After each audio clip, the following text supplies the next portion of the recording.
दोस्तों, मेरा नाम है डॉक्टर अजिता सिंह। आप सभी का स्वागत है मेरे यूट्यूब चैनल मेडिकल क्लासेस में। तो दोस्तों, आज हम बात करेंगे कॉन्ट्रासेप्शन के मेथड के बारे में। तो उसमें आज हम एक अनदर टॉपिक के बारे में बात करेंगे which is intra uterine contraceptive devices. इससे पहले वाले वीडियोस में हमने बैरियर मेथड ऑफ कॉन्ट्रासेप्शन के बारे में बात की हुई है एंड जो नेचुरल मेथड ऑफ कॉन्ट्रासेप्शन के बारे में बात की हुई है। तो आज हम बात करेंगे third intra uterine contraceptive devices के बारे में। तो इनको क्लासिफाइड किया जाता है 3 जनरेशन में। इंट्रा यूट्राइन डिवाइसेस जो होती है उनको 3 जनरेशन में क्लासिफाइड किया जाता है, जिसमें कि जनरेशन एंड इसमें कौन कौन से कॉन्स्टिट्यूएंट्स आते हैं।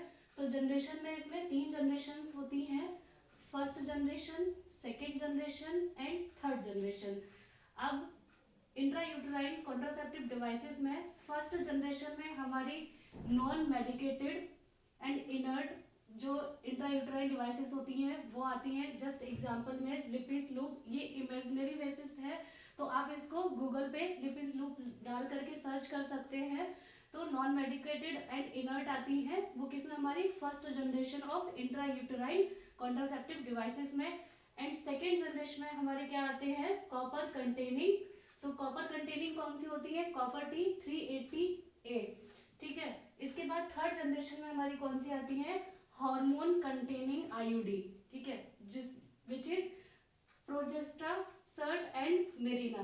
तो ये किस में आती है, हमारी थर्ड जनरेशन में। तो फर्स्ट जनरेशन में हमारी नॉन मेडिकेटेड है एंड सेकेंड जनरेशन में हमारी कॉपर कंटेनिंग आईयूडी है एंड थर्ड जनरेशन में हमारी कौन सी आती है, हार्मोन कंटेनिंग होती है। तो यहाँ पे फर्स्ट जनरेशन में नॉन मेडिकेटेड होती है, जस्ट एग्जांपल जैसे लिपिस लूप करके आती है। अब हम बात करेंगे यहाँ पे इसका मोड ऑफ एक्शन क्या था, mechanism of action of IUD, intrauterine devices का मैकेनिज्म ऑफ एक्शन के बारे में बात करेंगे। तो सबसे पहले हम यहाँ बात करेंगे सेकेंड जनरेशन की। तो सेकेंड जनरेशन में हमारी कौन सी होती है, कॉपर कंटेनिंग आईयूडी, ठीक है, कॉपर कंटेनिंग आईयूडी। अब इनका मैकेनिज्म ऑफ एक्शन क्या होता है, तो ये क्या काम करती है। फर्स्ट इसका मैकेनिज्म ऑफ एक्शन क्या होता है, causes mild aseptic inflammation inside uterus, ठीक है।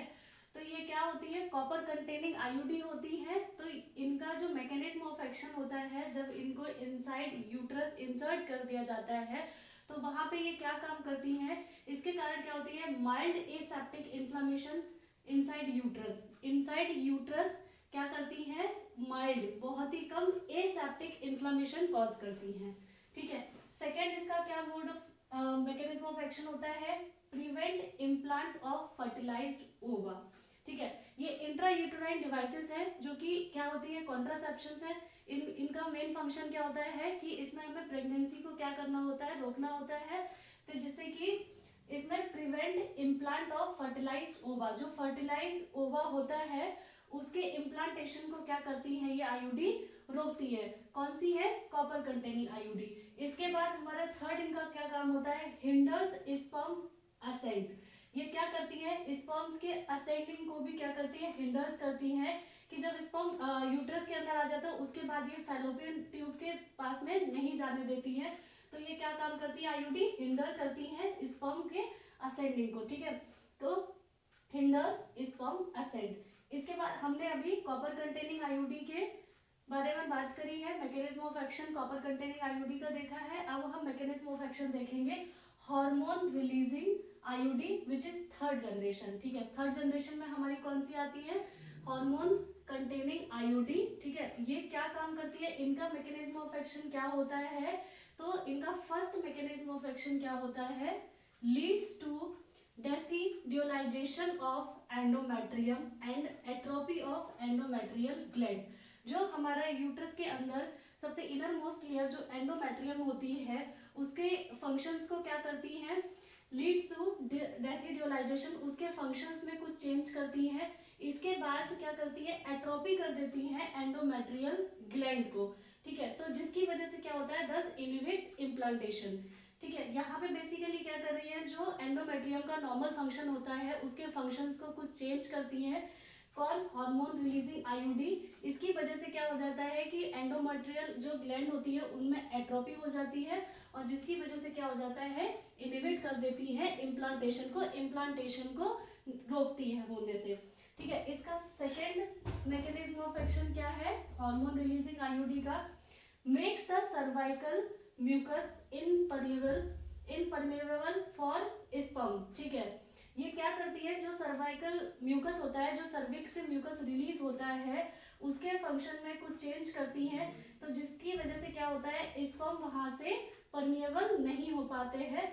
तो क्या होता है, makes the cervical mucus impermeable for sperms. ठीक है, इसके बाद इसका थर्ड मैकेनिज्म ऑफ एक्शन क्या है, इन सर्टेन केसेस, सभी में नहीं, कुछ केसेस में क्या करती हैं, जो हार्मोन रिलीजिंग आईयूडी होती हैं, in certain cases approx 40% cases में क्या काम करती हैं, इवन ओव्यूलेशन को भी क्या कर देती है, इनहिबिटेट कर देती है। क्योंकि ये हार्मोन रिलीजिंग आईयूडी है तो इनके बेसिकली मेन 3 फंक्शन होते हैं कि ये डेसिडलाइजेशन करती है एंडोमेट्रियम में, सेकेंड क्या करती है सर्वाइकल म्यूकस में कुछ चेंजेस करती है जिसकी वजह से स्पर्म की परमेबिलिटी क्या हो जाती है, कम हो जाती है।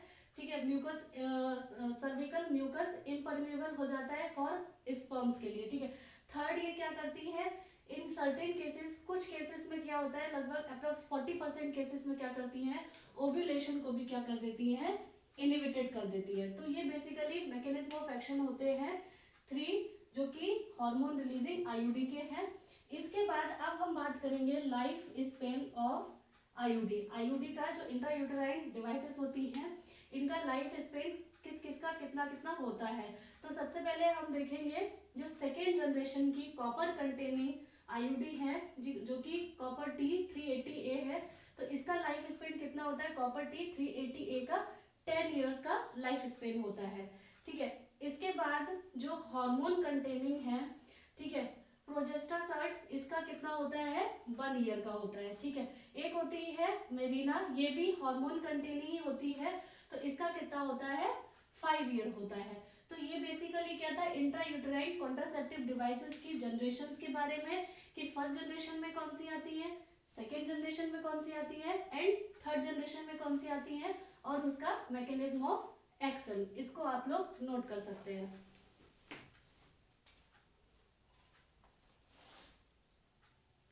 तो अब हम बात करेंगे सेकेंड जनरेशन में कॉपर कंटेनिंग जो आईयूडी होती हैं उनके बारे में। तो उसमें सबसे पहले कौन सी थी, कॉपर T, ठीक है, 380A। तो ये कौन सी है, हमारी कॉपर कंटेनिंग आईयूडी है। तो इसमें क्या होता है, बेसिकली इसमें कॉपर होता है जिसकी वजह से Cu ये सिंबल है, तो कॉपर T इसको बोलते हैं क्योंकि ये क्या कंटेन करता है, कॉपर।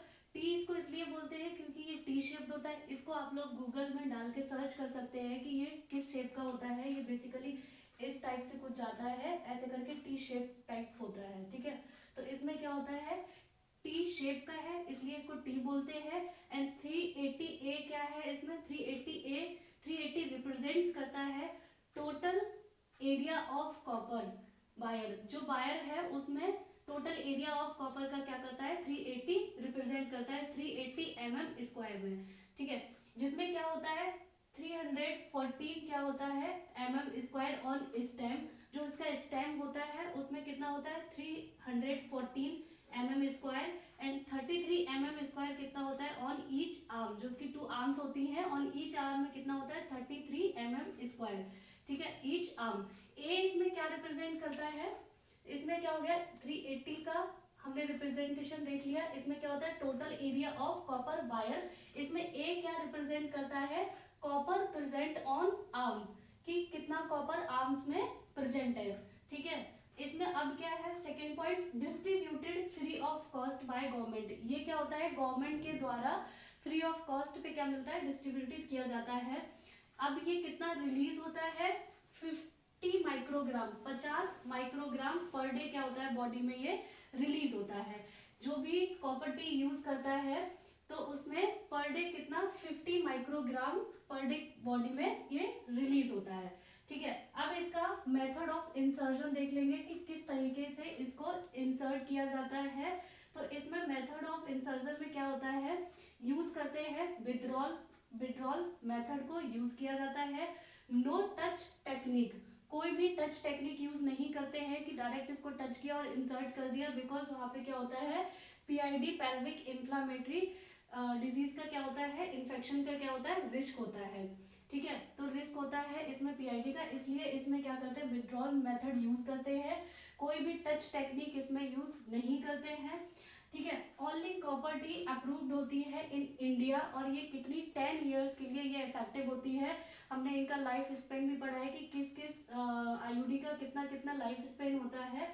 तो ये कॉपर टी क्या होती है, अप्रूव्ड होती है इन इंडिया में, और ये 10 साल के लिए कितनी होती है, ये इफेक्टिव होती है, ठीक है। तो अब most common used in world, ये हमने इंडिया में देखी, तो इंडिया में कौन सी कॉपर टी 380A यूज की जाती है, लेकिन वर्ल्ड में कौन सी होती है, most common used in world, in whole world में कौन सी, silver line copper T 380। AG क्या है, ये सिल्वर का सिंबल है, तो सिल्वर लाइन कॉपर टी 380 क्या कहाँ पे, पूरे वर्ल्ड में मोस्ट कॉमन, वर्ल्ड में जो यूज करने वाली होती है वो सिल्वर लाइन कॉपर टी 380 होती है, ठीक है। लेकिन इंडिया में कॉपर टी 380A है, ठीक है। यहाँ पे सिल्वर, यहाँ पे कॉपर टी 380A है, यहाँ पे silver line copper T 380 use की जाती है इन वर्ल्ड में, ठीक है। अब इसका हमने यहाँ पे कॉम्प्लिकेशन ऑफ आईयूडी देखेंगे कि आईयूडी जो इंट्रायूटेराइन डिवाइसेस होती हैं उनकी कॉम्प्लिकेशंस क्या क्या आती हैं। तो इसमें मोस्ट कॉमन कॉम्प्लिकेशन क्या होती है, bleeding is greater than pain, ठीक है। ब्लीडिंग इसमें ज्यादा होती है पेन के अकॉर्डिंग, ठीक है। तो ये क्या होती है, एक कॉम्प्लिकेशन होती है। एक्सपेंशन रेट इसका कितना होता है, 8 से 10%, क्योंकि एक्सपेंशन रेट इसका क्यों 8 to 10% होता है, बिकॉज ये क्या होता है, यूट्रस में इसको इंसर्ट करते हैं, वहां पे कुछ इरिटेशन अगर कॉज करता है, फिर जब यूट्रस में कॉन्ट्रेक्शन होते हैं तो ये क्या होता है, इसका एक्सपेंशन रेट क्या होता है, थोड़ा सा बढ़ जाता है। तो इसका 8 to 10% क्या होता है, इसका एक्सपेंशन रेट होता है, ठीक है। इसके बाद क्या होता है, इंक्रीज रिस्क ऑफ इन्फेक्शन। तो इसमें क्या होता है, जब आईयूडी लगा रहे होते हैं तो इन्फेक्शन के रिस्क ज्यादा होते हैं। सो इसमें क्या हम करते हैं, antibiotics should be given 1 hour before insertion. जब इसको इंसर्ट कर रहे होते हैं उससे 1 घंटे पहले हमें एंटीबायोटिक्स दे देनी चाहिए, जिससे क्या हो जाए कि जिससे क्या इन्फेक्शन का जो रिस्क होता है उसको कम किया जा सके। तो इसमें क्या चांसेस रहते हैं, इसका कॉम्प्लिकेशन होता है कि इंक्रीज चांसेस ज़्यादा रहते हैं इन्फेक्शन के, तो हमें क्या एंटीबायोटिक्स यूज करनी चाहिए इंसर्जन के 1 घंटे पहले, ठीक है। Most common infection associated with copper T use, जब कॉपर टी यूज कर रहे होते हैं तो मोस्ट कॉमन इसमें इन्फेक्शन इसके साथ कौन सा एसोसिएट करता है, वो कौन सा होता है, एक्टिनोमाइसिस, ठीक है। Most common infection associated with copper T use में वो विच इज एक्टिनोमाइसिस, ठीक है। वैसे तो नॉर्मली हम देखेंगे कि ये तो हमने मोस्ट कॉमन इन्फेक्शन एसोसिएट देखा है जो कि कॉपर टी यूज करने के साथ एसोसिएट करता है, लेकिन अगर नॉर्मली हम देखें तो इन्फेक्शन का जो चांसेस सबसे ज्यादा रहता है वो कौन सा होता है, क्लेमाइडिया का। लेकिन जब हम बात कर रहे हैं यहाँ पे कि मोस्ट कॉमन इन्फेक्शन जो कि कॉपर टी यूज करने पे एसोसिएट करता है उसके साथ, तो कौन सा होगा, एक्टिनोमाइसिस, ठीक है। इसमें क्या होता है कि कॉम्प्लिकेशन, अनदर कॉम्प्लिकेशन क्या होती है कि perforation at the time of insertion, की चांसेस रहते हैं कि जब हम इसको इंसर्ट कर रहे होते हैं तो परफोरेशन के चांसेस यूट्रस में थोड़े ज्यादा रहते हैं। इसके बाद अनदर इसका कॉम्प्लिकेशन क्या होता है, एक्टोपिक प्रेगनेंसी, ठीक है। एक्टोपिक प्रेगनेंसी में 30% तक चांसेस रहते हैं। तो एक्टोपिक प्रेगनेंसी बेसिकली यहाँ क्या मतलब है कि जब कभी भी आईयूडी फेल हो जाती है अपने खुद के वर्क करने पे, if IUD failed in its function, जब अपने फंक्शन में आईयूडी कभी भी फेल हो जाती है तो वहां पे चांसेस क्या रहते हैं, एक्टोपिक प्रेगनेंसी के आ जाते हैं। तो ये क्या थे बेसिकली इंट्रायूटेराइन डिवाइसेस के कॉम्प्लिकेशन। अब हम बात करेंगे इसका कॉन्ट्रा इंडिकेशंस के बारे में कि कौन कौन सी वो कंडीशंस होती हैं जहाँ पे हमें आईयूडी का यूज नहीं करना चाहिए। तो वो क्या है हमारा, first puerperal sepsis and post abortal sepsis. अगर ये किसी में भी कंडीशन है कि पोस्ट एबॉर्टल के बाद अगर किसी में इन्फेक्शन है, सेप्सिस है, तो वहाँ पे हमें क्या है, आईयूडी यूज नहीं करनी चाहिए। इसके बाद अगर किसी भी पेशेंट में अनएक्सप्लेन्ड वजाइनल ब्लीडिंग है जिसका हमें कोई कॉज नहीं पता चल रहा है और उसको वजाइनल के थ्रू ब्लीडिंग होती ही जा रही है, तो वो क्या है, अनएक्सप्लेन्ड वजाइनल ब्लीडिंग है, तो वहाँ पे भी हमें आईयूडी का यूज नहीं करना चाहिए। अगर किसी भी पेशेंट में, थर्ड इसका आता है, किसी भी पेशेंट में अगर पेल्विक इन्फ्लामेटरी डिजीज है, पीआईडी है अगर, या फिर एसटीडी है, सेक्सुअल ट्रांसमिटेड डिजीज है, या पेल्विक टीबी है, तो वहाँ पे भी आईयूडी यूज नहीं करना चाहिए। इसके बाद इसका भी कॉन्ट्राइंडिकेशन मिलता है। इसके बाद क्या है, अगर किसी भी पेशेंट में सर्वाइकल सीए है, सर्वाइकल कैंसर है या फिर उसको एंडोमेट्रियल कैंसर है तो यहाँ पे भी इसका कॉन्ट्राइंडिकेशन है। फिफ्थ इसका क्या है, ओवेरियन कैंसर है अगर किसी में, ठीक है, तो वहां पे भी कौन सी वाली, मेरिना कंटेनिंग आईयूडी, ये हार्मोन बेस्ड आईयूडी होती है, तो इनका क्या यहाँ पे कॉन्ट्राइंडिकेशन है। इसके बाद सिक्स्थ कॉन्ट्राइंडिकेशन क्या है, अगर किसी में भी गेस्टेशनल ट्रोफोब्लास्टिक न्यूप्लेजिया है तो वहां पे भी इसका कॉन्ट्राइंडिकेशन है। 7 है यूट्राइन डिस्टॉर्शन या कोई भी यूट्राइन एनोमलीज है, अगर कोई भी यूट्राइन एनोमलीज है या फिर यूट्राइन डिस्टॉर्शन है तो वहां पे भी आईयूडी का कॉन्ट्राइंडिकेशन है, ठीक है। इसके बाद क्या है, किसी को भी अगर कॉपर एलर्जी है, कॉपर से किसी को भी एलर्जी है या किसी में विल्सन डिजीज है, विल्सन डिजीज में क्या होता है कि टू मच एक्यूमुलेशन हो जाता है कॉपर का बॉडी के अंदर, तो यहाँ पे अगर हम कॉपर टी का यूज करेंगे तो वहां पे क्या होता है, जब कॉपर टी यूज करी जाती है तो पर डे बेसिस पे रिलीज होता है 50 माइक्रोग्राम पर डे कॉपर क्या होता है रिलीज हो रहा है बॉडी में। और अगर किसी में विल्सन डिजीज है तो पहले से ही उसकी बॉडी में बहुत सारा कॉपर का एक्यूमुलेशन है और उसके बाद अगर हम बाहर से और ये कॉपर टी यूज करके फिर उसके बाद और ज्यादा बॉडी में रिलीज हो रहा है तो उसको प्रॉब्लम होगा। तो इसकी वजह से अगर किसी में कॉपर एलर्जी है या विल्सन डिजीज है जिसमें, तो वहां पे भी कॉपर टी का कॉन्ट्रा इंडिकेशन है, तो इसको आप लोग नोट कर सकते हैं। तो अब हम बात करेंगे हार्मोन कंटेनिंग आईयूडी के बारे में। तो वो कौन सी थी हमारी थर्ड जनरेशन में, तो विच इज मेरिना, ठीक है। मेरिना क्या होती है, ये कौन सी होती है, हार्मोन कंटेनिंग आईयूडी होती है। तो इसमें क्या होता है, लीवोनॉर्जेस्टेरॉन, ठीक है, विच इज LNG, ठीक है। तो मेरिना हमारी क्या होती है, हार्मोन कंटेनिंग आईयूसीडी होती है, इंट्रायूट्राइन कॉन्ट्रासेप्टिव डिवाइस होती है, जिसमें क्या होता है लीवोनॉर्जेस्टेरॉन, ठीक है, LNG। इसमें क्या क्या होता है, ये कंटेन करती है 52 मिलीग्राम ऑफ LNG, ठीक है। लीवोनॉर्जेस्टेरॉन 52 मिलीग्राम लीवोनॉर्जेस्टेरॉन को कंटेन करती है क्या, Marina, which is hormone containing IUCD, ठीक है। और ये जब बॉडी में ये लगा दी जाती है, जब भी ये आईयूडी कोई भी यूज करता है तो वहां पे पर डे बॉडी में कितनी रिलीज होती है, 20 माइक्रोग्राम पर डे रिलीज होती है बॉडी में, ये 20 माइक्रोग्राम पर डे। और इसका लाइफ स्पेन कितना होता है, 5 इयर्स का होता है।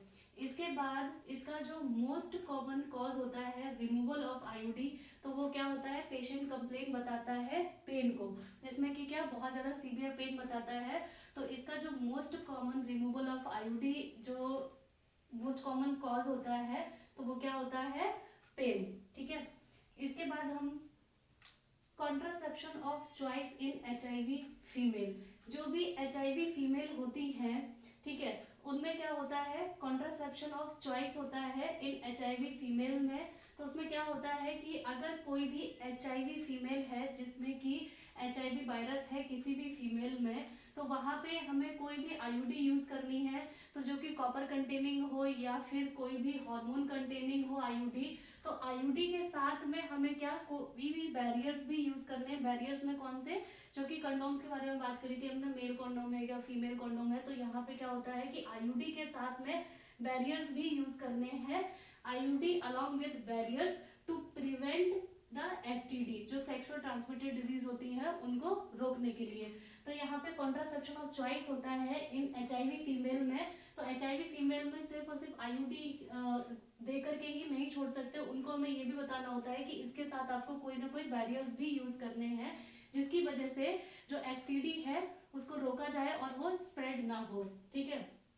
इसके बाद हम सेकेंड बात करेंगे प्रेगनेंसी विद आईयूडी। अगर किसी भी पेशेंट में इंट्रायूटेराइन डिवाइस लगी हुई है और उसके बाद अगर उसको प्रेगनेंसी कंसीव हो गई है, तो इफ प्रेगनेंसी अगर with intact IUD, IUD intact है, आईयूडी वहां पे लगी हुई है, उसके बाद भी अगर किसी भी पेशेंट में प्रेगनेंसी हो गई है, तो ये किसमें होता है, 30% केसेस कौन से होते हैं, एक्टोपिक प्रेगनेंसी के, ठीक है, जिसमें कि आईयूडी इंटैक्ट है, उसके बाद अगर उसमें प्रेगनेंसी हो गई है, तो इसमें 30% केसेस कौन से होते हैं, एक्टोपिक प्रेगनेंसी के होते हैं। वहां पे कौन सी प्रेगनेंसी के चांसेस होते हैं, एक्टोपिक प्रेगनेंसी के। तो अगर किसी भी पेशेंट में आईयूडी लगने के बाद अगर उसमें प्रेगनेंसी आ गई है, इसके बाद उसका मैनेजमेंट क्या होगा? तो फर्स्ट मैनेजमेंट हम क्या करेंगे कि उसकी प्रेगनेंसी को कंटिन्यू होने देंगे, continue the pregnancy. And second क्या करेंगे? थेरापेटिक एबॉर्शन करेंगे। थेरापेटिक मतलब है कि कोई भी हार्मोनल वेस्ट उसको हम मेडिसिन देंगे और उसके बाद उसको हम एबॉर्शन के लिए बोलेंगे। तो इसमें दो मैनेजमेंट होते हैं, या तो उसकी प्रेगनेंसी को कंसीव होने दें या फिर उसमें थेरापेटिक एबॉर्शन। अब अगर कोई भी पेशेंट है, अगर उसकी विशेष है कि इस प्रेगनेंसी को कंटिन्यू करने की, if patient wishes to continue the pregnancy, IUD लगने के बाद अगर उसको प्रेगनेंसी कंसीव हुई है, उसके बाद अगर कोई भी फीमेल पेशेंट आती है और उसको विश है कि वो इस प्रेगनेंसी को कंटिन्यू करना चाहती है, तो उसमें हमें क्या कराना होता है? यूएसजी कराना होता है। यूएसजी कराने पे यूएसजी में अल्ट्रासोनोग्राफी में हमें क्या फाइंड करना होता है? Find out location of IUCD, ठीक है, इंट्रा यूटेराइन कॉन्ट्रासेप्टिव डिवाइस की हमें क्या करना होता है? लोकेशन को फाइंड आउट करना होता है कि कहाँ पे वो लोकेटेड है, ठीक है। अब जब हमने अल्ट्रासोनोग्राफी करवाया है और वहां पे हमें आईयूसीडी की लोकेशन देखना है, तो if IUCD not in fundal region, जो यूट्रस के अंदर जो फंडल रीजन होता है, अगर आईयूसीडी वहां पे नहीं है, तो और अगर वो कहाँ है? लोअर पेल्विक एब्डोमेन में है, तो उसमें क्या कर सकते हैं हम? Removal can be successfully under USG guidance. अगर आईयूसीडी फंडल रीजन में नहीं है तो हमने वो कैसे देखा? जब हमने उसका अल्ट्रासोनोग्राफी कराई, और अगर वो फंडल रीजन में नहीं है, कहीं भी लोअर पेल्विक एब्डोमेन में है, तो उसको हम लोग सक्सेसफुली क्या कर सकते हैं? रिमूव कर सकते हैं। लेकिन कब करना है? अल्ट्रासोनोग्राफी की गाइडेंस के अकॉर्डिंग, ठीक है।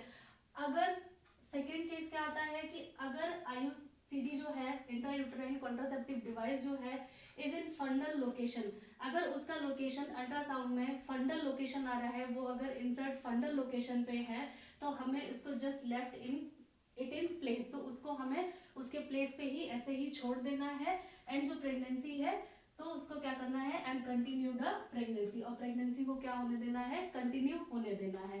तो इसमें बेसिकली यही है कि मैनेजमेंट में कंटिन्यू करना है प्रेगनेंसी या फिर थेरापेटिक अबॉर्शन करना है। अगर किसी पेशेंट की विश है उसको कंटिन्यू करने की, तो उसको हम अल्ट्रासोनोग्राफी के लिए बोलेंगे। अल्ट्रासोनोग्राफी में हमें आईयूसीडी की लोकेशन देखनी है, ठीक है, कि वो डिवाइस कहाँ पे है। अगर वो डिवाइस फंडल रीजन में लोकेटेड है तो हमें उसे ऐसे ही छोड़ देना है। अगर वो फंडल रीजन में लोकेटेड नहीं है तो अल्ट्रासाउंड के गाइडेंस में हमें उसे सक्सेसफुली उसको रिमूव कर सकते हैं, ठीक है। अगर वो फंडल रीजन में है तो फिर उसको हम ऐसे ही छोड़ेंगे और प्रेगनेंसी को क्या होने देंगे? कंटिन्यू होने देंगे, ठीक है। इसके बाद अगर जब आईयूसीडी के बाद साथ में अगर किसी भी पेशेंट में प्रेगनेंसी आ गई है, उसके बाद उसमें क्या क्या कॉम्प्लिकेशंस होंगे? Complication of pregnancy with in Situ, अगर ये कॉम्प्लिकेशंस हर एक पेशेंट में नहीं देखने को मिलते हैं, ये किसी किसी पेशेंट में ही ऐसा आता है। जरूरी नहीं है कि आईयूसीडी के साथ में अगर किसी भी पेशेंट को प्रेगनेंसी हो गई है तो सभी में ये सारे हमें कॉम्प्लिकेशन देखने को मिले, ऐसा जरूरी नहीं होता है। ये किसी किसी पेशेंट में ही हमें देखने को मिलते हैं। तो कॉम्प्लिकेशन क्या हमें देखने को मिल सकते हैं? तो सबसे पहले क्या है? इन्फेक्शन, ठीक है, क्योंकि वहाँ पे आईयूसीडी लगा हुआ है तो उसकी वजह से हमें कॉम्प्लिकेशन में इन्फेक्शन देखने को मिल सकता है।